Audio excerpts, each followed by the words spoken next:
Viral sebuah video polisi membubarkan paksa turnamen bola voli di Brebes, Jawa Tengah. Turnamen bola voli diduga tak berizin, namun dihadiri ratusan penonton hingga menimbulkan kerumunan warga.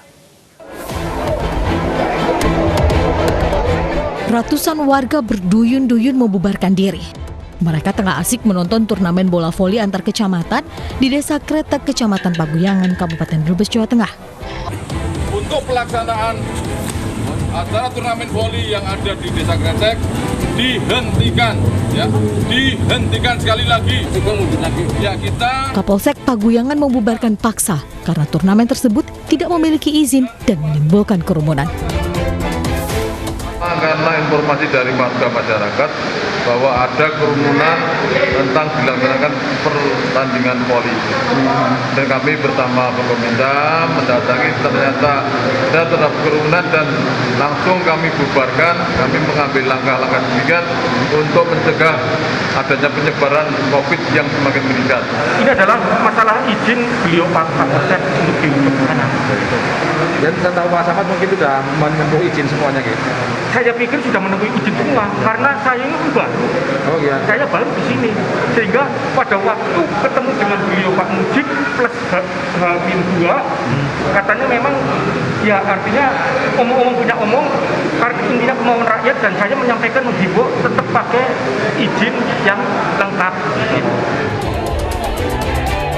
Pihak kepolisian bahkan sebelumnya sudah mengimbau agar turnamen dibatalkan, namun tidak diindahkan panitia. Tolong kembali ke rumah masing-masing. Dari Brebes, Jawa Tengah, Unibar iNews melaporkan. Turnamen ini. Pemirsa, pemerintah sudah mengaktifkan tower tambahan di Rumah Sakit Darurat Wisma Atlet Jakarta. Tower 8 dibuka untuk pasien positif COVID-19 dengan status tanpa gejala.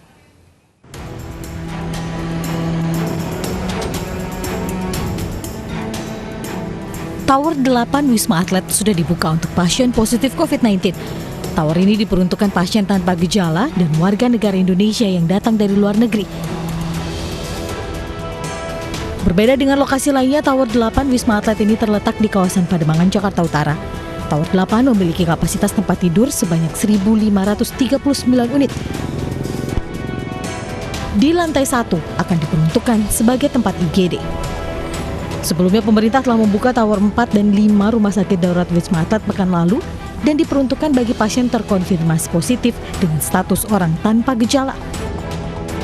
Sementara Tower 6 dan 7 digunakan untuk pasien dengan gejala ringan. Total pasien rawat inap di Rumah Sakit Darurat Wisma Atlet kini berjumlah 2.613 orang. Sementara pasien sembuh mencapai lebih dari 15.000 pasien. Untuk bisa masuk ke Wisma Atlet, ada beberapa syarat yang harus dilengkapi. Pasien positif harus membawa hasil swab yang menunjukkan tes positif COVID-19. Pasien juga diminta untuk membawa surat keterangan tidak bisa isolasi mandiri dari RT atau RW tempat domisili. Surat rujukan dari puskesmas juga dibutuhkan. Pembukaan tower tambahan ini dilakukan agar bisa menampung pasien orang tanpa gejala yang kini disarankan untuk isolasi di Wisma Atlet. Dari Jakarta, Nadia Raisa, Eko Miyadi, Tommy Hadikusumo, iNews melaporkan. Dan untuk informasi selengkapnya terkait dengan pengoperasian Tower 8 di Wisma Atlet, sudah ada rekan Nadia Raisa di Wisma Atlet Jakarta. Nadia, sudah berapa pasien yang dirawat di Tower 8 Wisma Atlet? Ya, Deta dan juga Wilson, hingga saat ini Tower 8 Wisma Pademangan sebenarnya sudah hampir 100% siap. Namun hingga saat ini masih akan dilakukan simulasi terlebih dahulu, oleh karena itu hingga saat ini belum terisi oleh pasien. Dan menurut informasi yang kami dapatkan, sebanyak 89 pasien hari ini yang dengan kategori orang tanpa gejala atau OTG dievakuasi dari Tower 10 Wisma Pademangan ke Tower 5 Wisma Atlet Kemayoran. Untuk lebih lengkapnya lagi, telah bersama saya Letko Arifin selaku koordinator lapangan RSDC Wisma Atlet Kemayoran, dan saya akan bertanya-tanya sedikit. Selamat siang Pak, bagaimana kesiapan Tower 8 Wisma Pademangan ini Pak? Selamat siang Mbak, jadi secara umum kita sudah ready, siap lah, hampir 100% lah. Hanya untuk memastikan untuk bagian-bagian yang akan kita operasionalkan, kita akan setting dan simulasikan atau gladi lah. Kita gladikan untuk hari ini ya. Kita siapkan semua tim-tim yang memulai dekontaminasi, kemudian mulai tim admission, kemudian mulai tim termasuk di poliklinik umum yang nanti 24 jam.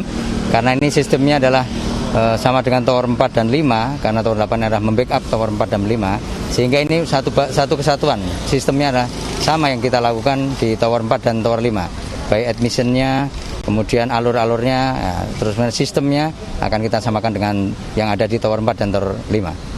Ini kan pekerja migran Indonesia atau PMI itu dibawa ke sini terlebih dahulu, Pak, untuk melakukan karantina sementara. Itu prosedurnya seperti apa, Pak?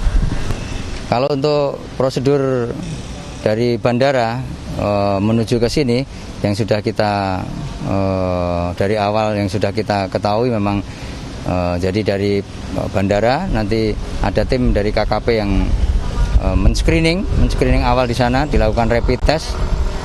Apabila reaktif, kalau dulu di awal-awal itu adalah digeser ke tower 7 Wisma Atlet, kalau yang non reaktif akan digeser ke Wisma Pademangan untuk dilakukan swab di sini.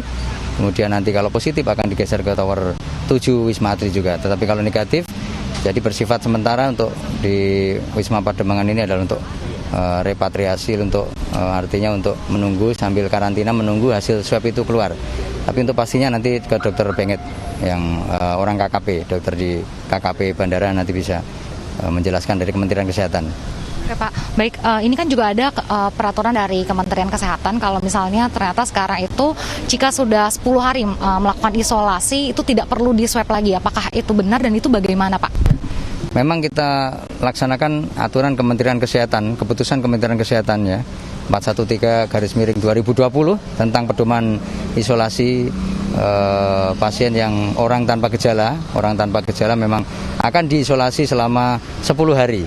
10 hari kemudian tidak ada tanda-tanda menimbulkan kondisi umumnya menurun atau bagaimana atau tetap jadi tidak ada gejala kemudian kondisi umumnya tetap baik, yaitu yang akan dipulangkan. Jadi itu sudah menjadi keputusan dari Kementerian Kesehatan yang harus kita laksanakan. Jadi nanti di tower 4, 5, dan 8 akan diperlakukan hal yang sama. Orang tanpa gejala kemudian diisolasi selama 10 hari, kemudian dievaluasi ya tetap diberikan vitamin suportif.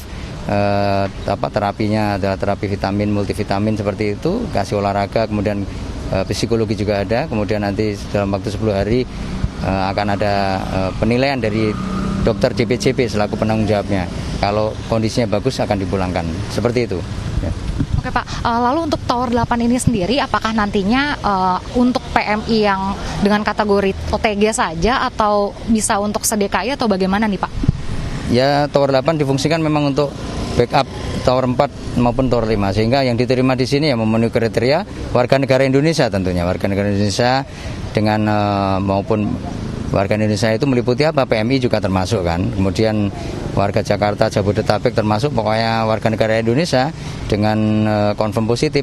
Nanti prosedurnya sama dengan Tower 4 dengan Tower 5. Jadi nanti melapor ke Puskesmas kemudian akan dirujuk ke tempat kita. Tetapi untuk yang khusus PMI memang ada kekarantinaan. Untuk khusus PMI nanti Dr. Benget yang akan menjelaskan. Jadi bagaimana prosedurnya PMI di sini, kemudian nanti akan yang dievakuasi ke Wisma Atlet atau nanti rencana ke Tower 8 nanti untuk kekarantinaan ini ada Dr. Benget dari Kementerian Kesehatan, silakan bisa ditanyakan langsung. Terima kasih Pak. Ya, Wilson dan juga Deta, juga pemirsa, memang hingga saat ini untuk Tower 8 sendiri sudah hampir 100% siap dan nantinya kapasitasnya mencapai 1.538 tempat tidur dan dikhususkan untuk mereka pasien dengan kategori OTG atau orang tanpa gejala. Ya, Wilson dan juga Deta. Baik, terima kasih Nadia atas informasi Anda, selamat bertugas kembali. Kita ke informasi selanjutnya pemirsa, kabar duka datang dari Kementerian Kelautan dan Perikanan. Dirjen Pengelolaan Ruang Laut KKP Aryo Hanggono meninggal akibat COVID-19.